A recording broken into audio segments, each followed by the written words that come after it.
네. 안녕하세요. 어, 저번 주에 이제 박상현 목사님께서 저를 소개하는 영상을 이제 페이스북 페이지를 통해서 봤는데요. 목사님이 처음 목사님처럼 잘생긴 전도사님이라고 소개를 해주셨는데, 페이스북으로 제 얼굴을 보고 실망한 친구들의 한숨소리가 왠지 여기까지 느껴지는 것 같습니다. 반갑습니다. 저는 전재량 전도사라고 합니다. 저를 고등부에서 봤던 친구들도 있을 것 같은데요. 저번 주에 이제 베드로부 친구 몇 명을 만났는데 실제로 고등부에서 올라온 친구들이 있어서 너무 반가웠습니다. 저는 이제 2년 동안 고등부에서 사역하고 이번에 베드로부로 오게 되었습니다. 만나서 정말 반갑습니다. 하지만 한 가지 아쉬운 건 얼굴을 보고 이렇게 인사를 하고 함께 정을 나누었어야 되는데 그렇게 하지 못해서 너무 아쉬운 마음뿐입니다. 앞으로 많은 이야기 나누면서 많은 것들을 함께 하면서 서로 알아가는 시간을 가지면 좋겠습니다. 새로운 한 주 그리고 새로운 해, 그 새로운 해의 첫 주입니다. 2020년은 코로나19로 우리가 당연하다고 생각했던 많은 것들을 변화시켰습니다. 그리고 우리가 소위 정상이라고 생각했던 것들을 상당히 많이 바꾸게 되었습니다. 질병으로 인한 변화 이후 우리는 다시 일상으로 돌아가기를 강력하게 원하고 있습니다. 우리는 코로나19 이후에 정상화가 되면 뭘 할 거야?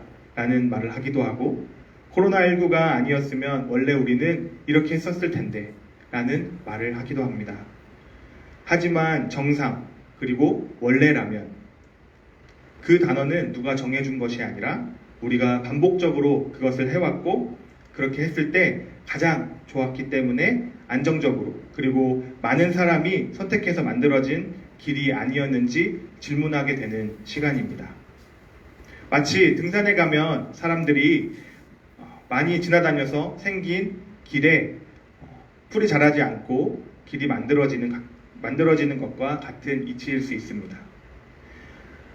불행하게도 코로나19가 장기화되면서 정상이라는 생각이 이제 코로나19와 함께하는 생활, 즉 정상이 코로나19가 아예 없는 그런 생활이 아니라 질병과 함께하는, 어떤 학자는 이렇게 얘기하기도 하는 위드 코로나라고 얘기하기도 하는 우리의 일상과 정상 생활을 코로나와 함께 바꿔가야 하는 준비를 해야 할지도 모르겠습니다.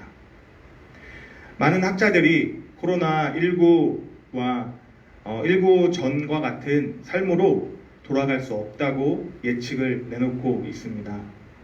코로나19가 없어진다 하더라도 그 바이러스로 인해 사람들은 여전히 모이는 것을 두려워할 것이며 비대면으로 물건을 사고 일을 하고 또 공부를 하는 것이 더욱더 활성화가 될 것이라고 예측하고 있습니다. 실제로 실제로 이제 비대면을 경험해보니 더 나은 것도 있고 더 편리한 것도 있기 때문에 사람들이 그 전으로 돌아가려고 하는 것이 아니라 그것을 유지하려고 할 수도 있다는 것입니다. 정말 마음 아픈 일이지만 우리가 준비해야 할 것 중 하나는 코로나19 이전의 삶과의 이별일 수도 있겠습니다. 이런 이별을 먼저 경험한 국가들이 있는데요. 제가 이탈리아에 여행 갔을 때 우리나라와 이탈리아가 다른 문화 중에 인상 깊은 것이 있었습니다. 그것은 바로 돈을 계산하는 방법이었습니다. 이탈리아에서는 계산하는 직원에게 돈을 건네줄 때의 매너가 탁상에 올려놓는 것이라고 합니다. 손에서 손으로 건네주는 것이 아니라 계산대에다가 돈을 올려놓거나 카드를 올려놓으면 계산하는 직원이 그것을 집어서 계산합니다. 우리나라에서는 만약에 이렇게 하면 돈을 내려놓는 것을 직원이 줍는다 생각하여서 상대방을 하대하는 행동으로 오해할 수도 있게 되는데요. 이탈리아에서는 이 행동이 아주 상대방을 위하는 행동이라고 합니다. 왜 그럴까요? 그 이유는 바로 유럽 인구의 3분의 1의 목숨을 잃게 한 흑사병 때문입니다. 흑사병이 이제 어떻게 전달될지, 어떻게 전달되는지 잘 밝혀지지 않았을 때 사람들은 눈을 마주치기만 해도 혹은 사람과 사람이 어떤 같은 물건에 접촉하기만 해도 흑사병이 걸린다고 생각했습니다. 그래서 돈을 전달할 때도 바닥에 놓거나 탁자에 놓고 그것을 다른 사람이 상대방이 주워가는 방식으로 결제하는 것이 흑사병을 예방하는 방식이었다고 합니다.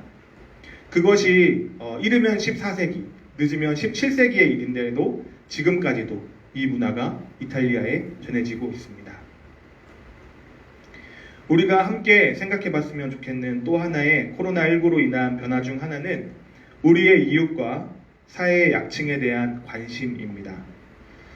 코로나19로 우리 이웃에 대한 관심이 줄어들고 우리 이웃에 대한 안부와 안녕을 생각하기보다는 나의 안녕과 나의 안부를 더욱더 생각하는 그런 시대가 온 것 같습니다.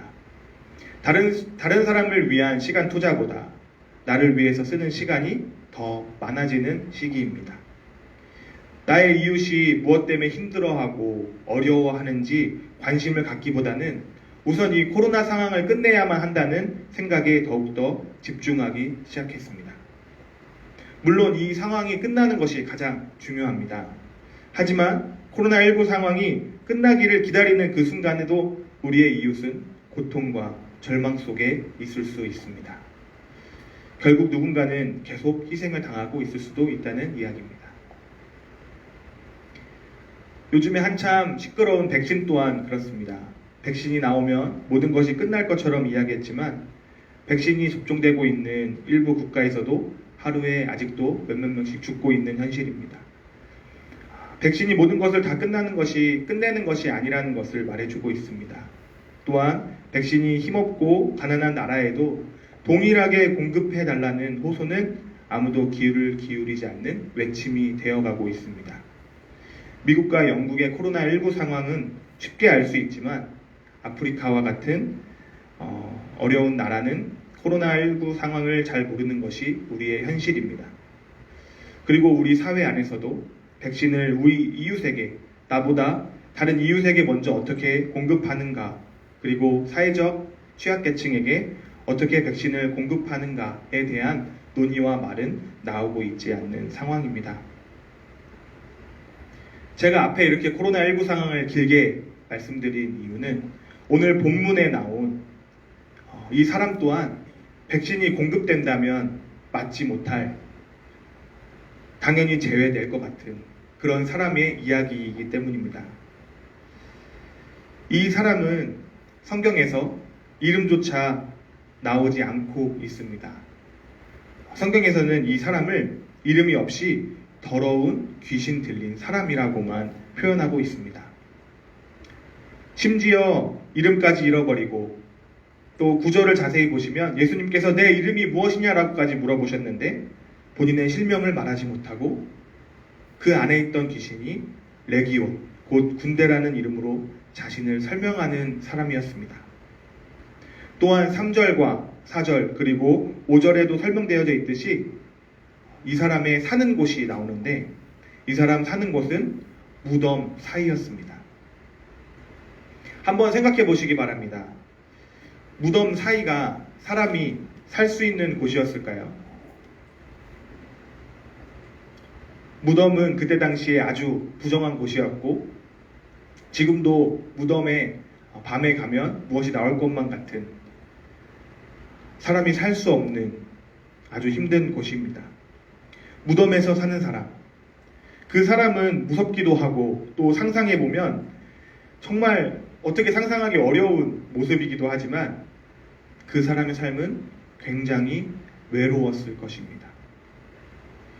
일반 사람들과 격리되어져 있는 삶, 분리되어져 있는 삶이었습니다. 아무도 알지 못하는 두려움과 외로움 속에서 하루하루를 살았을 것입니다. 사람들은 처음부터 이 사람을 외면했던 것은 아닌 것 같습니다. 처음에는 도와주려고 했던 것 같지만 이 사람의 힘을 막을 수가 없었습니다. 처음에는 밧줄로 묶었겠죠.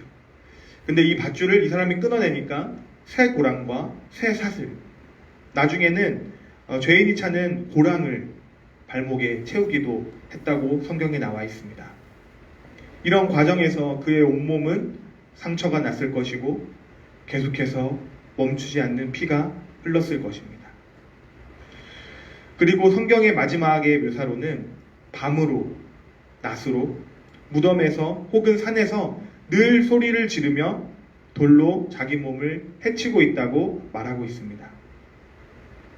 이 삶은 더 이상 말로 표현할 수 없는 굉장히 힘들고 어려운 삶임을 우리가 쉽게 알 수 있습니다.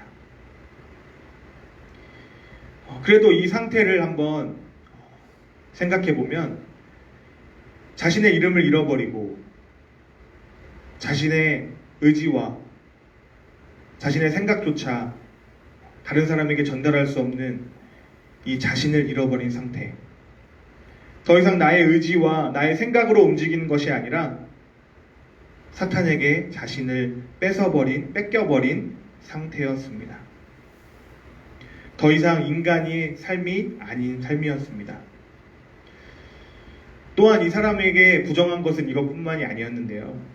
그곳에는 돼지가 많았습니다.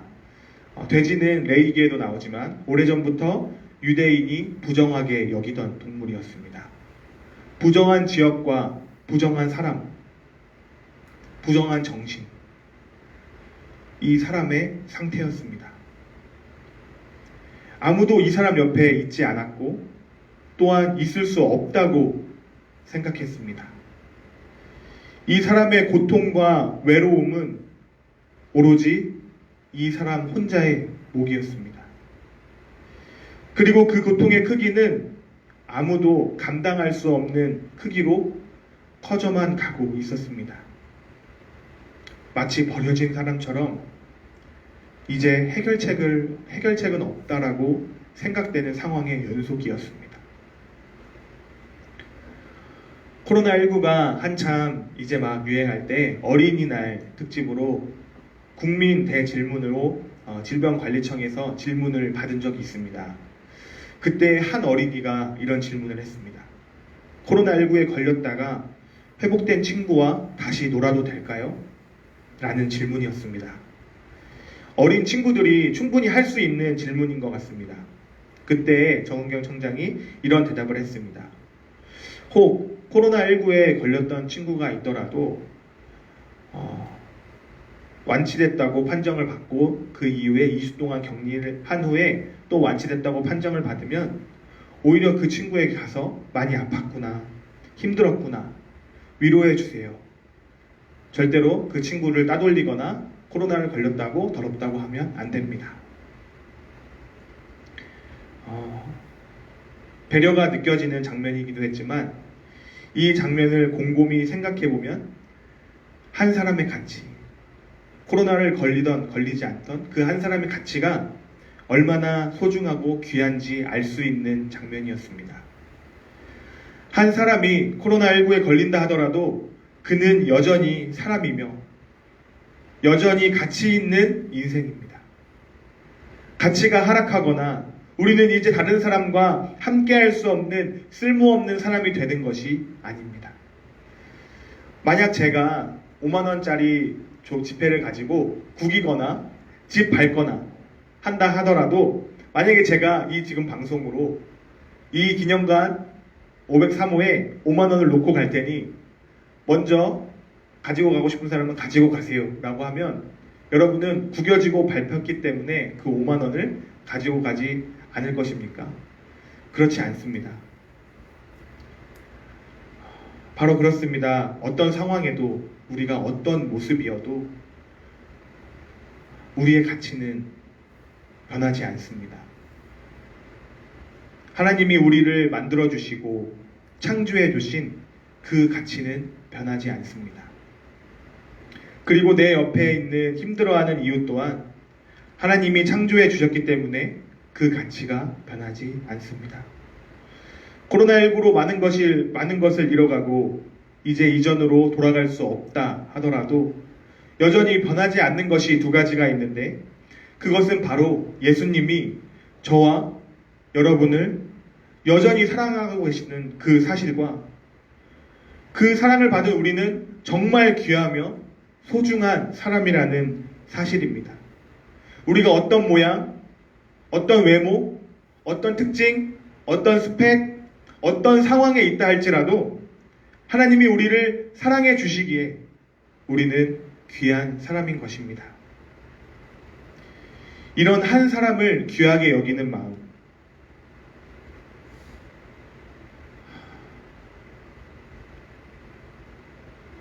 아파 혼자서 자기 몸을 수없이 해치며 차라리 죽기 원하는 그 한 사람을 구하기 위해 예수님은 오늘 거라사 지방으로 가셨습니다.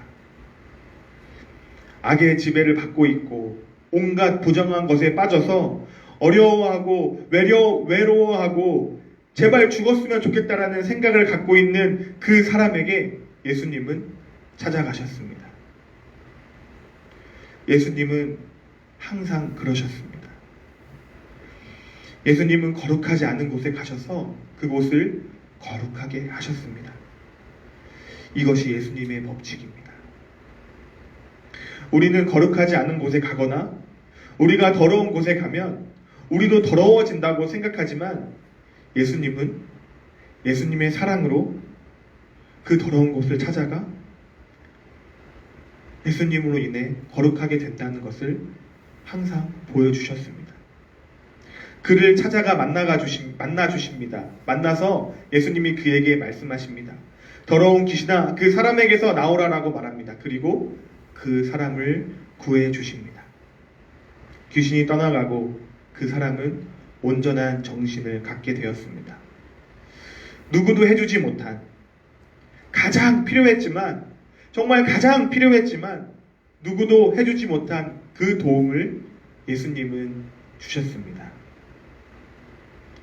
울고 있고 넘어져 있고 어떻게 일어날지 몰라 헤매고 있는 사람들에게 예수님은 오늘도 지금 이 시간에도 가장 필요한 도움을 주시기 위해 움직이십니다.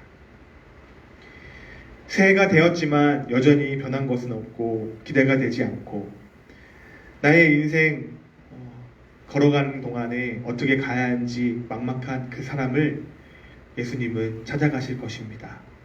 그리고 그에게 가장 필요한 것을 채우실 것입니다. 우리가 함께 기억해야 할 것은 예수님은 여기서 이 사람의 필요를 채운 것이지 이 사람의 소원을 채운 것은 아닙니다. 돈을 주신 것도 아니고 권력을 주신 것도 아니었습니다. 이것은 더 이상 한 사람을 사람답지 못하게 하고 오로지 돈과 권력과 성과 그리고 타인에 대한 공감 없이 본인의 안녕과 이익만 추구하는 그 지배에서 벗어나 하나님은 이제 그 사람을 온전히 하나님의 통치 안에 또 하나님이 주인이 되는 그 삶으로 초대하신 것입니다. 이 은혜가 우리 베드로부에게 있기를 간절히 원합니다. 제가 살짝 궁금해서 계산을 해봤습니다. 도대체 얼마나 많은 돼지가 죽은 것인가? 그리고 또 이 돼지의 가치는 얼마나 되는가? 인터넷을 검색해 보니까 돼지 한 마리 가격이 이제 27만 원에서 한 33만 원 정도 사이를 왔다 갔다 하더라고요.